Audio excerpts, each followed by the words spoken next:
Olá, estudantes! Que bom receber vocês aqui hoje na nossa aula de Geografia, no aulão com o professor Augusto Ribeiro. E hoje vamos falar sobre industrialização do Brasil e dos países emergentes. Vem comigo! Bom, galera, quando nós falamos de industrialização, já tivemos algumas aulas também relacionadas a isso. Você pode aí, se não assistiu ainda, assistir aqui no nosso canal aulão com o professor Augusto Ribeiro. Então, quando a gente fala de industrialização, nós precisamos voltar a períodos passados, a séculos passados, como, por exemplo, as revoluções industriais, que nós já estudamos, a primeira, a segunda e a terceira revolução. Mas hoje eu queria pegar um pouquinho falando sobre o século XX, a metade do século XX em diante, tá certo? É onde você começa a ver o grande crescimento da industrialização, ou seja, das indústrias dentro do Brasil. Mas aí você começa a perceber que o crescimento da indústria no Brasil, ela começa a acontecer em passos lentos. Infelizmente, por ser um país emergente. E aí, professor, o que é ser emergente? É o que está ainda em desenvolvimento, o que está ainda desencadeando, o que está ainda em crescimento. E o Brasil, ele se encontra exatamente dessa forma. Um país emergente, um país em desenvolvimento, em crescimento econômico, social, político e afins. E aí você começa a perceber que lá no século XX, você vai ter o Brasil crescendo ainda em passos lentos, né? Feito uma tartaruga aí. E aí, esse processo que você tem exatamente do Brasil não se desenvolver industrialmente tão rápido, em contrapartida, você vai ter países da Europa se desenvolvendo a passos longos, a passos rápidos, como por exemplo, lá no século XVIII. Já nos momentos da primeira Revolução Industrial, países da Europa, diferentemente do Brasil, começam a ter um crescimento muito maior. O Brasil, a partir do século XX, é que começa a ter esse desenvolvimento melhor. Mas ainda até hoje, no século XXI, nós não encontramos esse desenvolvimento tão grande no nosso país, no nosso Brasil. E aí, esse processo que nos cabe hoje conversar um pouco sobre ele, sobre exatamente a industrialização do Brasil e dos países emergentes, nos faz despertar para alguma coisa. O que é que está errado nesse desenvolvimento? O porquê o Brasil ele não desenvolve tão rápido como países na indústria, como países, por exemplo, da Europa? E aí é o que nós precisamos falar. O que faz com que o Brasil não desenvolva tão rápido, não tenha aquele processo grandioso de desenvolvimento industrial, é a falta de investimento político, é a falta de acordo político, é a falta de um encabeçamento político que faça com que o Brasil ele deixe de ser um país de desenvolvimentos a passos curtos e passe a ser um país de desenvolvimento a passos longos. Ou seja, a Europa, ela se destaca por esse motivo. A Europa, ela se destaca por essa sua realidade de sempre se ter investimentos dentro da tecnologia, como a gente já estudou na aula passada, e nós falamos sobre o desenvolvimento, né, sobre as características técnico, né, científico e informacional, e ali a gente pode aprender que através da ciência, através da pesquisa, você vai ter desenvolvimentos técnicos que vão trazer informação. E todo esse processo, como eu sempre digo, não acontece de uma hora para outra, de um dia para o outro. Pelo contrário, todo esse processo ele se dá quando o investimento do país, quando se há um investimento dentro da nação. E aí o Brasil hoje, ele se encontra como um país emergente, né? Porém, nós temos países também que são emergentes, mas que cresceram assustadoramente, vamos dizer assim, como por exemplo, a Índia. A Índia é um país que dentro do processo têxtil, por exemplo, dentro da área de pesquisas medicinais, também nós vamos ter um grande crescimento. O Brasil, claro, que ele se desenvolve, ele cresce muito grandiosamente, mas dentro desse processo nós estamos ainda muito devagar. Exemplo claro. Vamos agora dar um exemplo de uma parte industrial do nosso país, né, das nossas grandes empresas, que nós somos produtores. Nós somos grandes produtores de soja, só perdemos para os Estados Unidos, estamos em segundo lugar. Somos grandes produtores e exportadores, né, de frango, né, exatamente da carne aviária. Então, quando nós percebemos isso, nós vemos que nós temos condições sim de desenvolver. Lá atrás, nós tivemos uma grande produção, um grande momento no Brasil, que foi exatamente a produção da cana-de-açúcar. Hoje, professor, ainda existe essa produção? Claro. Nós somos grandes produtores ainda de açúcar, nós temos grandes plantações de cana-de-açúcar, principalmente, sobretudo, no Nordeste. O café também lá no Sul e Sudeste é muito forte também. E aí você vai ver que o país, o nosso país, ele tem esse crescimento industrial. Porém, é preciso ser investido muito mais para que a gente deixe de caminhar em passos curtos e passamos a caminhar em passos longos.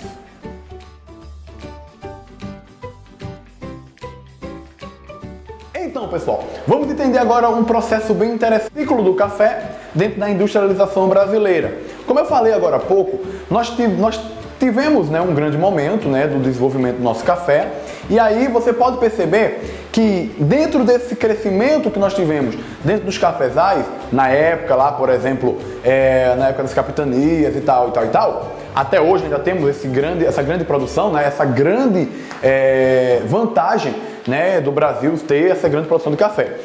E aí você começa a perceber o seguinte: lá na época, né, das metrópoles, né, portuguesas, aqui no Brasil, você não tinha uma liberação muito grande das produções de manufatura, porque as metrópoles não queriam que isso acontecesse. E aí você vai ver que lá no ano de 1850, naquele período ali, você vai ter um desenvolvimento, porém a passos curtos, como eu falei. E aí você vai ter produtos têxteis ali, né, que no caso são as roupas, você vai ter fábrica de caixões e caixotes, né, quando eu falo exatamente para poder embalar os produtos e mandar para fora do país, até mesmo dentro do país, né, de estado para o outro, você vai ter esse grande crescimento aí. E aí você vai ter no Brasil uma coisa chamada surto financeiro. Professor, o que é surto financeiro? O surto financeiro, ele foi grandiosamente impulsionado, influenciado pelas grandes linhas férreas. E aí você vai ter os grandes produtores cafeeiros, esse investimento, né, que é exatamente investimento interno ou externo, pode ser também, né, para que houvesse grande produção. Por quê? Porque as demandas dentro desse processo do surto dentro do Brasil, nós vamos ter, devido à demanda em outros países, que estava muito grande, ou seja, queriam comprar muito café, quanto mais café eles comprassem, então era melhor. Então aí se teve um surto financeiro, exatamente, que foi o investimento que se teve de grandes áreas internas, ou seja, dos donos de cafezais tirando do seu bolso, dizendo, vou investir aqui na minha área cafeeira, ou até mesmo de externo, investimentos externos, né, que poderíamos citar, para você entender melhor, como fosse um banco. Os bancos investiam ali para que houvesse esse processo de crescimento mais ainda da nossa área cafeeira. Então, esse surto financeiro, ele é nada mais, nada menos do que um investimento interno ou um investimento externo para que se tenha um grande crescimento econômico, claro, através das produções. Nesse momento estamos falando do café para atender às demandas, né, externas ou até mesmo as demandas de outros países que a gente tinha aqui nesse momento nosso da produção cafeeira dos nossos grandiosos cafezais que até hoje nós temos. Inclusive no sul e sudeste do país, como eu já falei, é onde está concentrada a maior quantidade de produção cafeeira do nosso Brasil.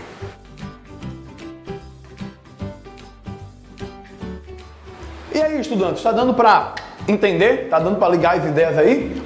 Vamos falar agora sobre um processo bem interessante também. Vamos falar sobre a industrialização nacional no século XX, dentro do nosso Brasil. Vamos falar uma coisa logo no início agora, sobre nacionalismo. Professor, danado é nacionalismo, te direi agora. O nacionalismo é quando existe um investimento político, claro, né, você está envolvido. É quando um chefe de Estado, quando um chefe da sua nação, ele começa a investir, né, dentro do seu próprio país, para que ele deixe de ser dependente de forças políticas externas. Ou seja, para que a economia dele tenha a sua grande influência e aí ele não precise estar pedindo empréstimo, por exemplo, como no FMI, que é o Fundo Monetário Internacional. Ele tenha a sua própria reserva financeira e ali ele consiga fazer toda a sua produção sem estar necessitando de estar pedindo para alguém, né, ali fora um dinheiro ali, né? Ele não quer, ele quer ser soberano, ele quer estar acima de tudo. Eu não preciso do seu dinheiro. Você pode pegar o seu dinheiro e sumir do meu país. Eu não quero saber de você. Eu tenho dinheiro, meu filho, eu sou rico, o meu país é soberano. eu sou um país nacionalista, eu sei investir. Saia daqui. Então, esse processo nacionalista, ele vem até hoje. Claro, existem vários países que eles são soberanos e aí ele não precisa, claramente, de investimentos de outros países. Um pouco diferente do nosso país. Getúlio Vargas, na sua época de governo, ele investiu bastante nessa parte, principalmente da agricultura, para que tivesse uma independência, para que o Brasil fosse independente, para que o país se tornasse, nesse caso, na área nacionalista. Ou seja, para que ele não pudesse estar dependendo de forças políticas, econômicas externas. Pelo contrário, para que ele pudesse olhar ao seu redor e dizer assim, não, olha, eu tenho dinheiro para investir, eu tenho dinheiro para, se as empresas precisar, o governo chegar junto e dizer assim, tá aqui o dinheiro, não precisa você estar pedindo para investimentos externos. Então, o nacionalismo é exatamente esse processo. E esse processo é bem interessante, por quê? Porque você você estimula os países a serem regrados, a serem economicamente controlados. Eles não investem, não saem investindo do nada, não saem jogando dinheiro ao nada, não, pelo contrário.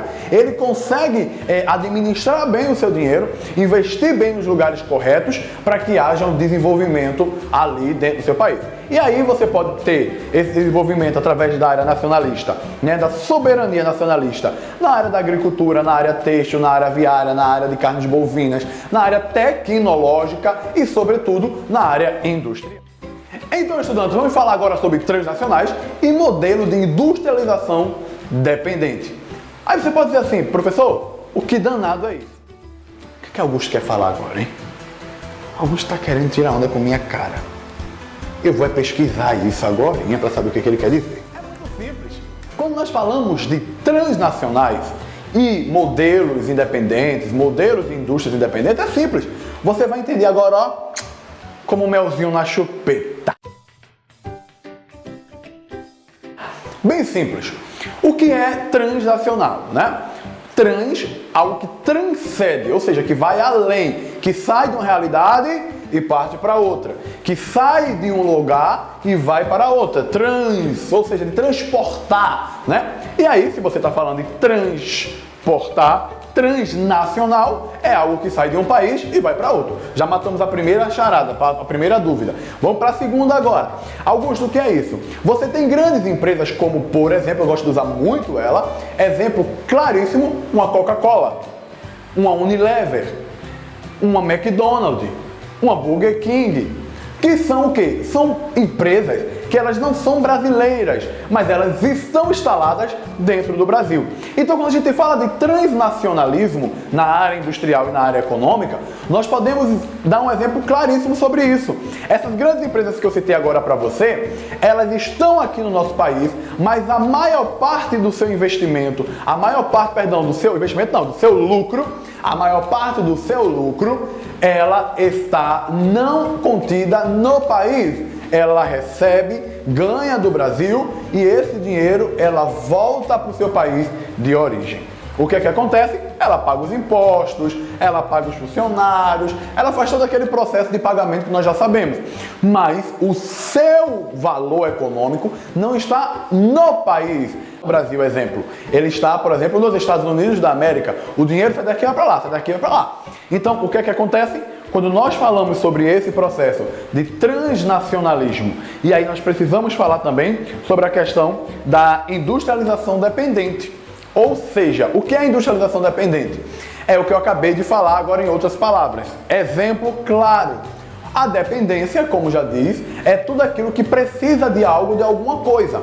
Para que essas empresas elas se desenvolvam dentro do Brasil, como eu já falei, somos um país emergente, você pega os Estados Unidos e você pega o Brasil, claro que você vai ter aí exemplo de um país emergente, que é o Brasil, e de um país super desenvolvido, que é os Estados Unidos.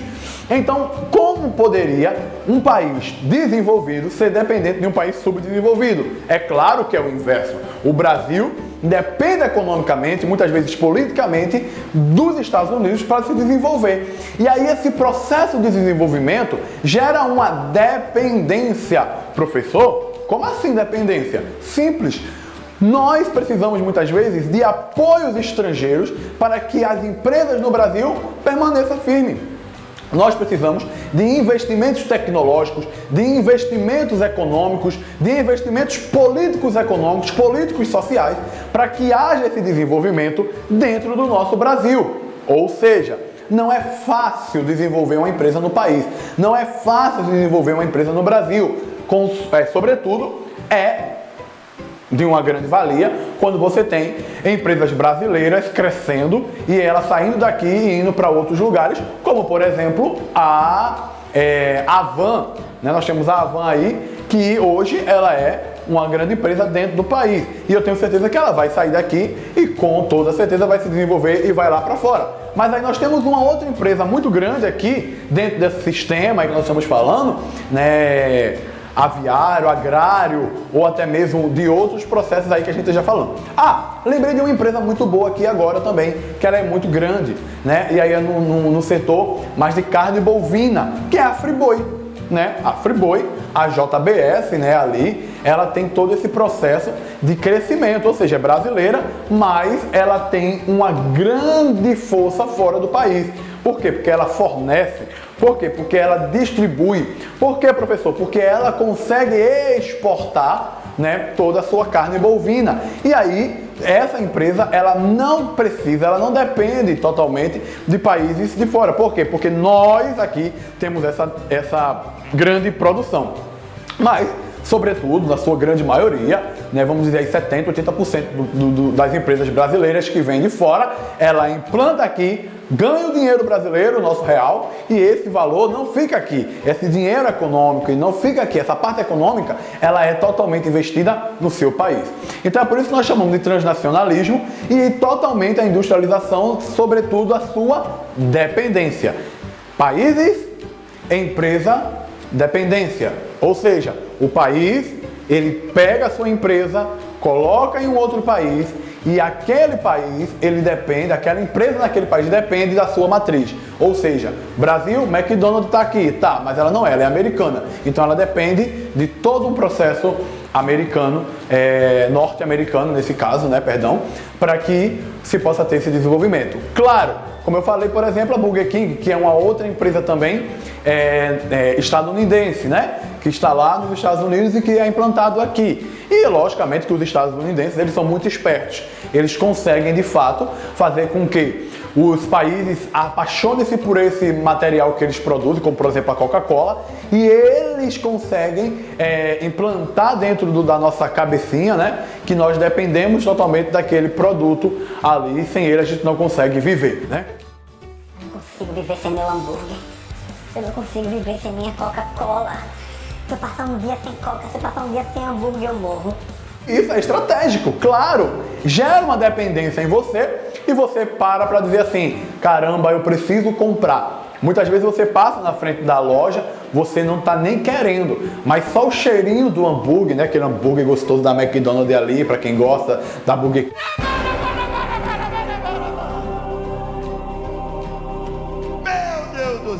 Temos uma empresa muito grande também aqui no Brasil, que hoje ela exporta, né? Como, por exemplo, nós podemos citar a Antártica, né? O refrigerante Antártica. A Antártica, ela é brasileira, né? Sobretudo ali sobre a área da Amazonas, tudinho, né? E ela tem grande força, né? De pegar o seu produto e exportar. E aí os outros países, eles compram essa ideia e aí nós não temos essa dependência da Antártica de outros países. Pelo contrário, é lógico que o acordo financeiro político do nosso país precisa investir, né, na Antártica para poder esse refrigerante ele ter um grande crescimento. Óbvio que não aconteceu de uma hora para outra. É o que eu falei. No nosso país, infelizmente, o crescimento industrial ele é a passos curtos. Mas já estamos desenvolvendo aí grandes empresas, grandes indústrias e isso alegra muito a economia do país e nós que somos brasileiros. E brasileiro não desiste nunca!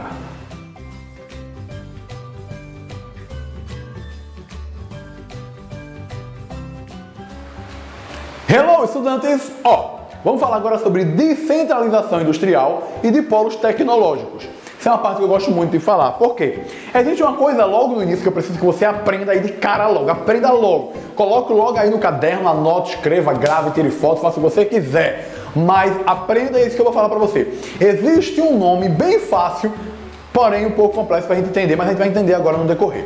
O nome é Tecnopolos. Professor, o que é Tecnopolos? Como a gente já tem a palavra aí, nós estamos na palavra híbrida. Lembra o que é a palavra híbrida? Uma palavra que tem dois sentidos em uma só palavrinha. E aí você vai ter o Tecnopolo.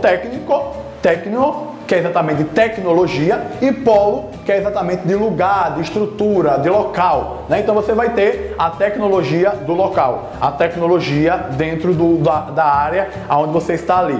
Então, o que é Tecnopolo, professor? Dentro desse nosso grandioso processo de desconcentração, né? Ali da descentralização industrial da área técnica e da área dos polos industriais. É fácil. O Tecnopolo, a gente pode citar, por exemplo, uma APAC da vida, que é a Agência Pernambucana de Águas e Climas, que ela tem a sua tecnologia exclusiva para dizer, olha, se vai chover, se não vai, quantos milímetros choveu, quais são as áreas que são de risco, lugares que podem acontecer grandes inundamentos. E aí você tem, logicamente, a APAC atrelada dentro do nosso processo também da área de geografia, porque não tem como você saber dessa área sem você também ter a geografia junto dentro desse processo aí atrelado. Mas aí você vai ter a descentralização, ou seja, desses grandes polos técnicos que muitas vezes você achava que só estava dentro de um determinado estado. Exemplo, não, a tecnologia só pode surgir se for de São Paulo. Se não for de São Paulo ou qualquer outro estado do sul ou sudeste do país, não se tem como se ter uma tecnologia maravilhosa. Isso daí já está sendo desconstruído no Brasil. Outrora, lá atrás, isso era verdade. Hoje em dia, ao dedinho, nananina não, como diz a história, né? Então, veja só, nesse processo hoje o Nordeste está em grande desenvolvimento. Nós temos grandes refinarias, por exemplo, que são polos tecnológicos que fazem com que os petróleos sejam refinados e sejam vendidos, né, tanto para fora como para a área interna do nosso país, e que esse processo aí que eu estou falando para você, ele não está lá no sul, tá onde? No Nordeste. Você tem Pernambuco, você tem Rio Grande do Norte, né? Você passa por ali, pela Paraíba, pela área do Rio Grande do Norte, principalmente, sobretudo, você vai ter grandes empresas de energia eólica. Olha aí! E que são polos tecnológicos dentro do nosso Nordeste. Então você vê que houve uma descentralização dentro do nosso país dessa parte tecnológica, dessas indústrias tecnológicas.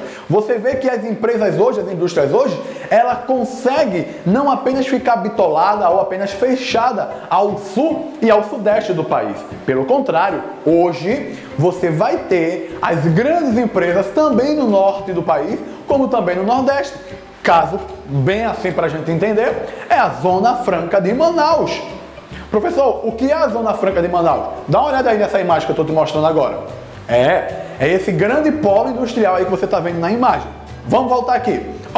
Esse grande polo industrial é por onde passa todo esse processo da área tecnológica, da área de importação e de exportação de produtos brasileiros. Se você compra, por exemplo, um celular, se você compra, por exemplo, uma televisão, você compra um outro equipamento eletrônico, se você for perceber, a maioria deles, lá atrás na caixinha, vai ter lá, produzido na Zona Franca de Manaus. O que é essa Zona Franca de Manaus? É um polo tecnológico, onde você tem grandiosamente empresas que fazem essa exportação dos nossos produtos, ou até mesmo passa por ela para entrar no nosso país, ou seja, que seria no caso a importação.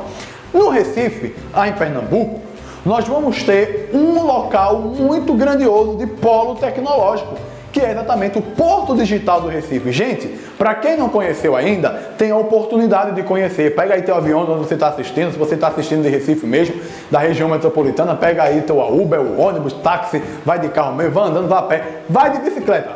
Mas não deixa de ir lá conhecer não. O Polo Tecnológico, que é exatamente o Porto Digital, fica lá no Recife Antigo, perto do Marco Zero, onde tem grandes festas, onde tem o Carnaval do Recife.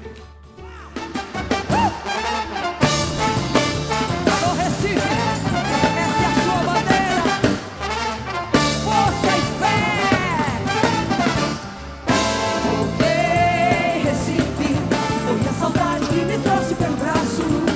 Quero ver uma vez passando.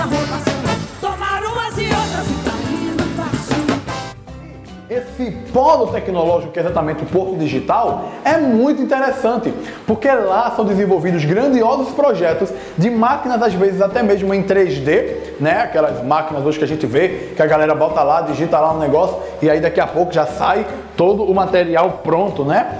Então, você tem condições, sim, hoje, de ter no Nordeste essa descentralização do processo tecnológico. E aí, esses tecnopolos, que são exatamente a indústria da tecnologia, que são locais da tecnologias, como, por exemplo, os grandes polos hoje descentralizados, são os IFs, os Institutos Federais. Por que os Institutos Federais, professor? Porque dentro dos Institutos Federais, você vai ter cursos de logística, você vai ter cursos de robótica, você vai ter cursos de eletrotécnica, de eletrônica, de mecânica, de automação, de eletromecânica, enfim, química, geografia. Você tem vários cursos, você vai ter vários cursos ali, que são, muitos deles, na área de tecnologia. Então, tecnopolos são polos tecnológicos que estão descentralizados dentro do nosso país e que ajuda muito o crescimento econômico da nossa nação brasileira. Ah, galera, quero te mostrar uma imagem aqui. Aí é essa imagem que eu quero fechar essa parte da nossa descentralização da área tecnológica, dos nossos tecnopolos. Dá uma olhada nessa imagem aí. Vem aí essa imagem, vê que interessante.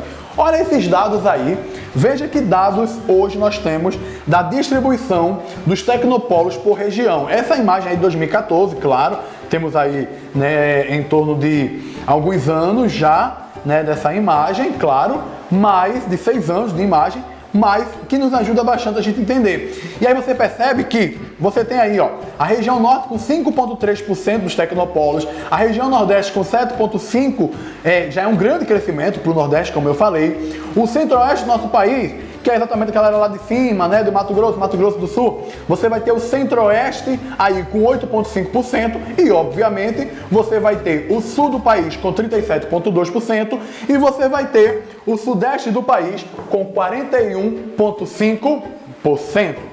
Claro, como eu falei, o Nordeste desenvolveu, o Norte desenvolveu, o Norte cresceu, mas é óbvio que os grandes polos tecnológicos estão lá no sul e sudeste do país. Mas outros estados estão desenvolvendo que outrora, ou seja, antigamente, você não tinha esse desenvolvimento. E hoje nós temos, sim, esse grande desenvolvimento de tecnopolos. Uau! Vamos agora falar sobre panoramas atuais dos crescimentos tecnológicos e também industriais do nosso país. E isso aqui vai ser bem rapidinho para você entender. Vamos começar pela região sul do país.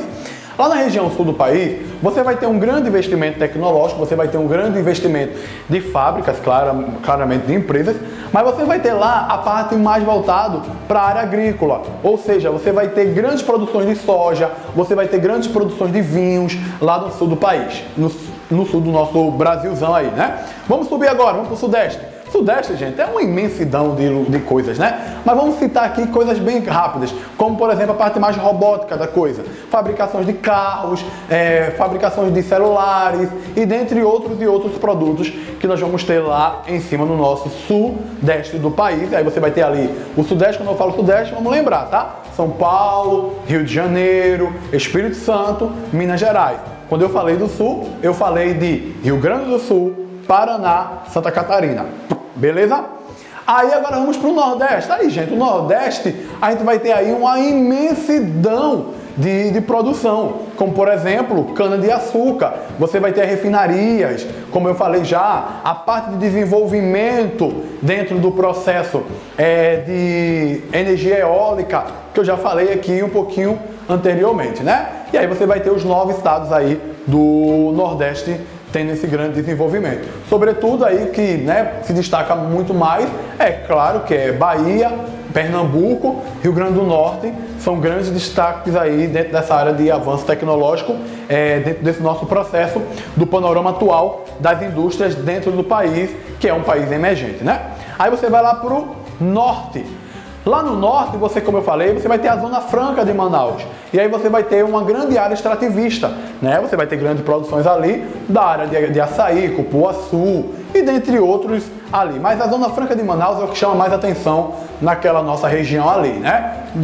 Exemplo, no Acre, do Acre, né? O Acre sobressai. Mas Manaus mesmo, o Amazonas em si, do norte do país é o que mais se destaca. Não que os outros estados não tenham sua valia, né? O Pará tem sua valia, o Acre tem sua valia, Roraima, Rondônia, né? Como eu já falei, o próprio Acre tem. Descendo aqui agora, vamos para a última região do país, que é a Centro-Oeste.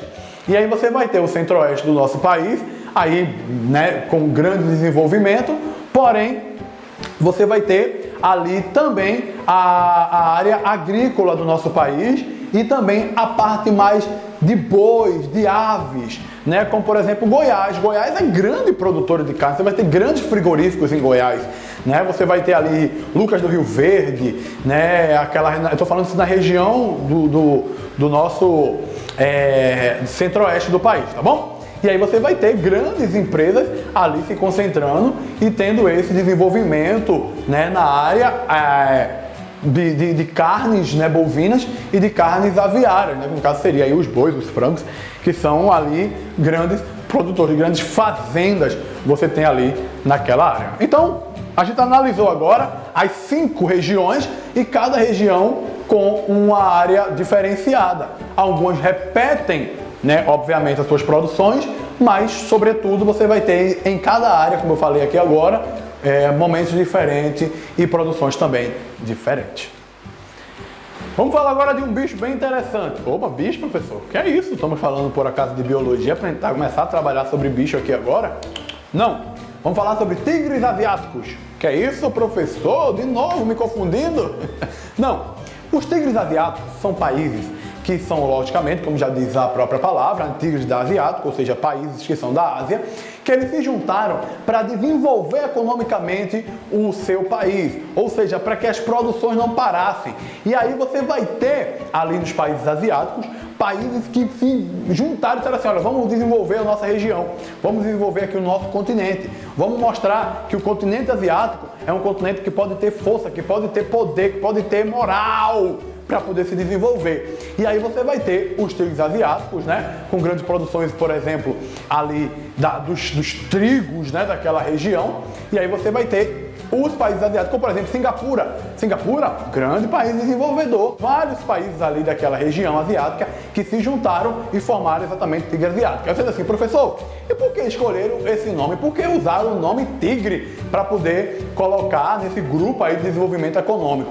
Porque o tigre, ele é muito forte naquela região, né? Então você tem um tigre como um grande tigre na região asiática. Então eles usaram esse nome tigre por ser um animal forte, né? E que não mede esforços para atacar, né? Foi o que eles fizeram. Disseram, olha, a gente não vai medir esforços para atacar economicamente aí o mundo. Vamos produzir muito para que todos possam comprar da gente e a gente se tornar uma potência mundial aí. Então os países asiáticos, na sua maioria, eles têm uma grande potência econômica e aí se juntaram. Nós chamamos exatamente de tigre asiático.